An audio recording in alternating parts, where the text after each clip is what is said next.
beberapa hari yang lalu tagar kabur aja dulu itu mengemuka di media sosial, dan tak lama setelah itu direspon oleh media-media digital secara umum yang isi narasinya cukup memprihatinkan bahwa ada segelintir orang di Indonesia yang mengajak orang-orang yang lainnya untuk kabur aja dari Indonesia, untuk keluar aja dari Indonesia, untuk mencari pendidikan, untuk mencari penghidupan, untuk mencari keamanan dan sebagainya. Keluar aja dulu. Kalau mungkin, ya pindah aja ke warganegaraan.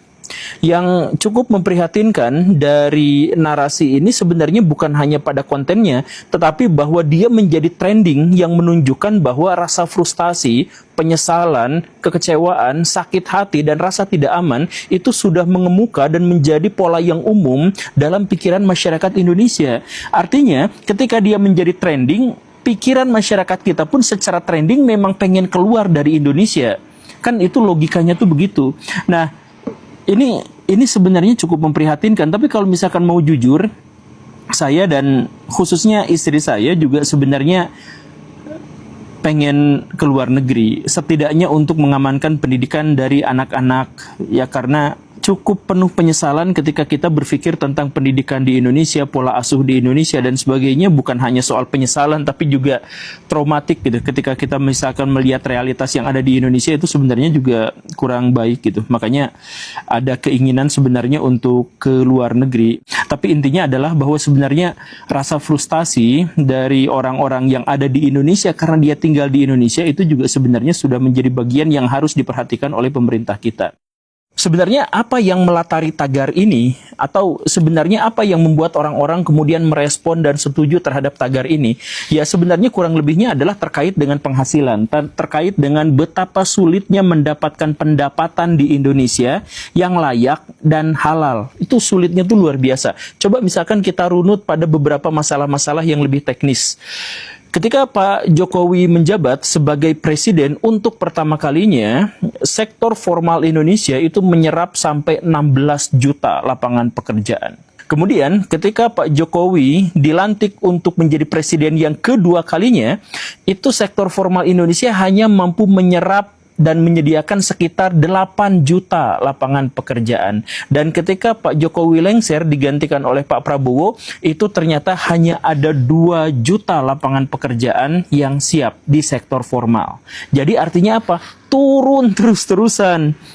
Bahkan ketika Baraya memiliki keahlian di bidang tertentu pun, Baraya sangat expert di satu bidang, itu Baraya juga tetap susah untuk mendapatkan pekerjaan. Kenapa?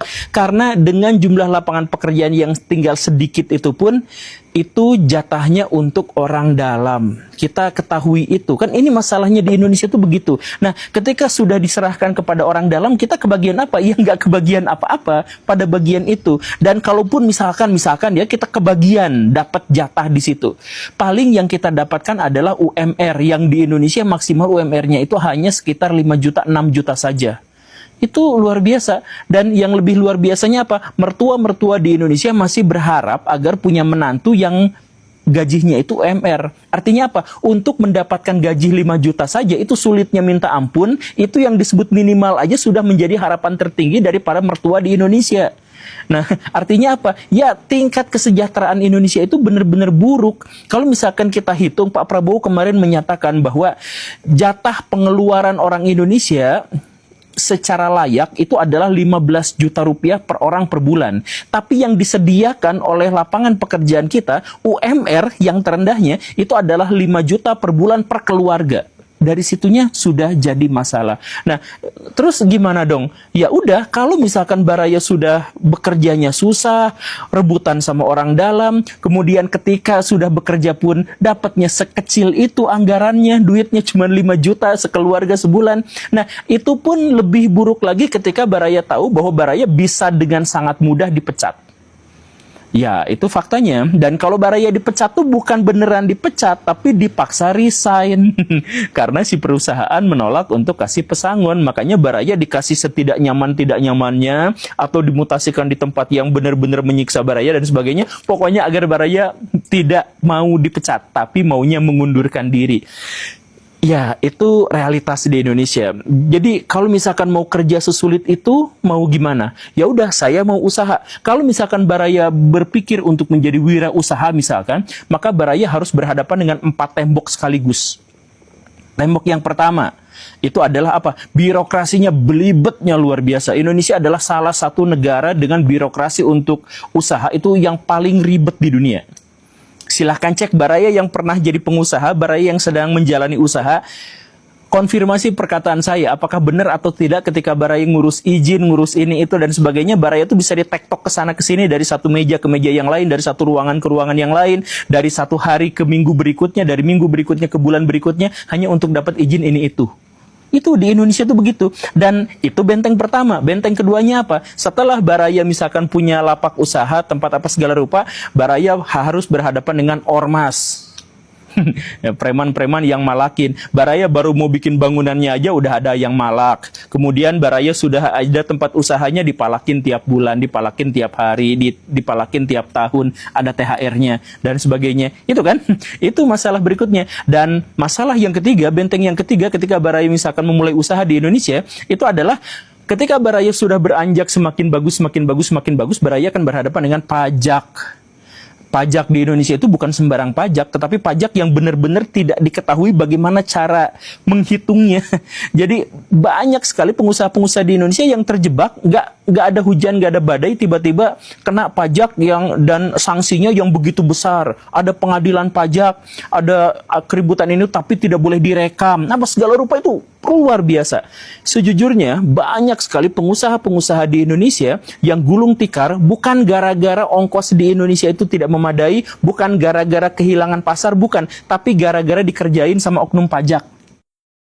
Dan benteng berikutnya ketika Baraya mau mencari nafkah sebagai seorang pengusaha, itu adalah bahkan ketika Baraya sudah dapat uang, sudah bisa mengalahkan ormas, sudah bisa menyelesaikan pajak, kemudian sudah beribet dengan administrasi, birokrasi dan sebagainya, masalah berikutnya apa? Duit Baraya itu tidak aman karena bisa aja dikorupsi sama orang lain. Bisa aja pindah rekening tiba-tiba. Iya, begitu kan? Nah, itu masalah di Indonesia. Nah, dengan begitu banyaknya masalah di Indonesia, pada akhirnya apa? Pada akhirnya adalah pemerintah bukannya memperbaiki masalah, malah memanipulasi masalah. Dengan menunjukkan apa? Kemiskinan di Indonesia dilaporkan hanya 8,5%. Padahal faktanya adalah kemiskinan di Indonesia mencapai 59% gitu. Ya karena kesulitan yang sangat luar biasa untuk mencari nafkah, wajar kalau misalkan angka kemiskinan Indonesia itu lebih dari setengahnya, 5,59%. Tetapi pemerintah itu tega sampai bikin manipulasi data gitu. Tega, ya ampun, ini sampai setega ini, sampai menyebutkan bahwa fakir miskin jumlahnya sesedikit itu gitu. Biar apa? Biar kita bisa pamer ke negara-negara yang lain bahwa kita adalah negara yang maju, negara yang ekonominya kuat, biar rakyat tidak banyak demo, tidak banyak mengeluh karena sebenarnya angka kemiskinan di Indonesia cuma segitu dan sebagainya gitu. Ya, itu luar biasanya. Nah, dengan realitas seperti ini wajar kalau misalkan banyak sekali orang-orang di Indonesia, kader-kader Indonesia, SDM di Indonesia yang akhirnya frustasi, yang akhirnya kecewa, dan akhirnya berpikir, saya memang sudah selayaknya pindah ke luar negeri. Baraya bisa sebut, walaupun ini datanya sebenarnya harus ditafsirkan dengan cara yang lain, tetapi 67% dari tenaga kerja di Indonesia, kalau dia punya pilihan, dia pasti akan pindah dari Indonesia. Dia akan mencari nafkah di luar negeri. Itu kemauan mereka. Kenapa bisa seperti itu? Ya karena kalau misalkan di Indonesia udah mah dipalakin, gajinya kecil, dikena pajak juga, dan lain sebagainya. Ya sekali lagi ya, wajar kalau misalkan mereka frustasi dan kemudian melampiaskan dalam tagar itu. Tagar, saya tidak mau ada di sini, saya kabur aja dulu gitu.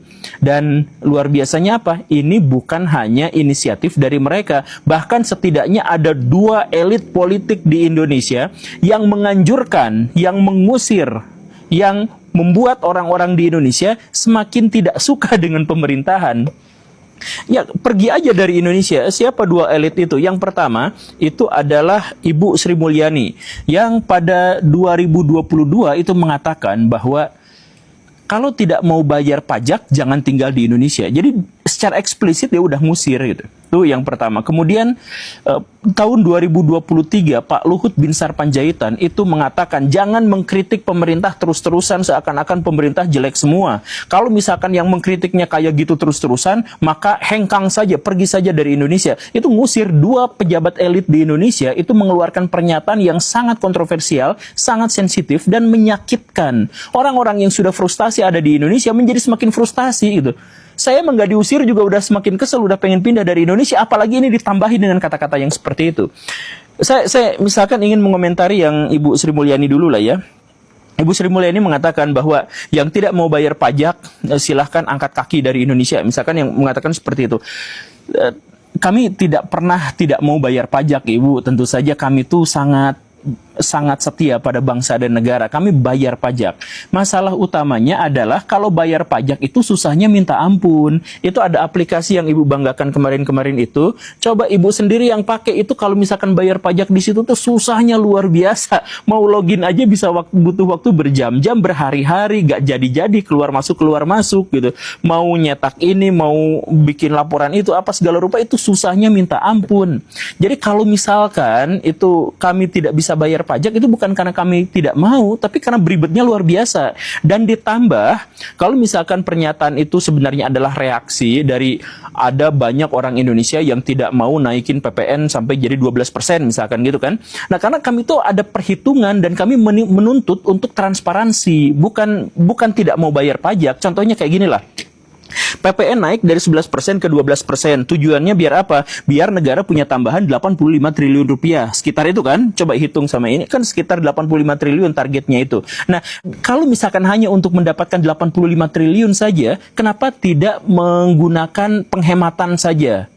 Atau misalkan bikin semacam gerakan untuk memberantas inefisiensi. Kita bukan ngomongin soal korupsi, ya, itu mau urusan yang lain. Inefisiensi di Indonesia itu kan luar biasa, Bara, ya.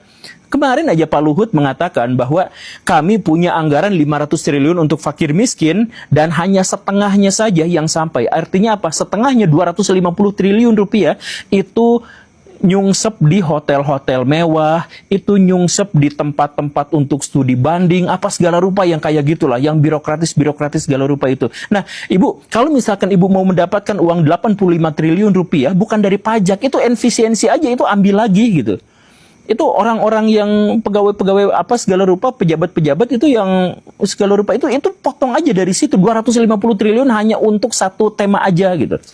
Kan bisa gitu. Dan yang kami butuhkan itu adalah transparansi berhubungan dengan itu. Bukan kami gak mau bayar pajak. Kan gitu Ibu, mohon ya. Kemudian misalkan pernyataan Pak Luhut yang mengatakan kalau misalkan mau mengkritik terus, jangan kritik yang jelek-jeleknya terus dong, apresiasi juga yang bagus-bagusnya dan sebagainya. Oke. Saya setuju Pak, saya sangat setuju dengan pernyataan Bapak dan secara pribadi saya menaruh hormat kepada Bapak sebagai orang yang sangat luar biasa di pemerintahan, serba bisa dan sering mengambil keputusan-keputusan dengan tingkat akurasi yang sangat luar biasa. Itu saya kagumi dari Pak Luhut Binsar Panjaitan. Kan Bapak direkomendasikan juga sama Gus Dur. Tapi gini masalahnya, kalau misalkan kita banyak berkoar-koar mengkritik di media dan sebagainya, masalah utamanya adalah karena kami tidak memiliki corong, kami tidak memiliki saluran untuk menyampaikan gagasan pendapat dengan baik-baik ke meja Bapak.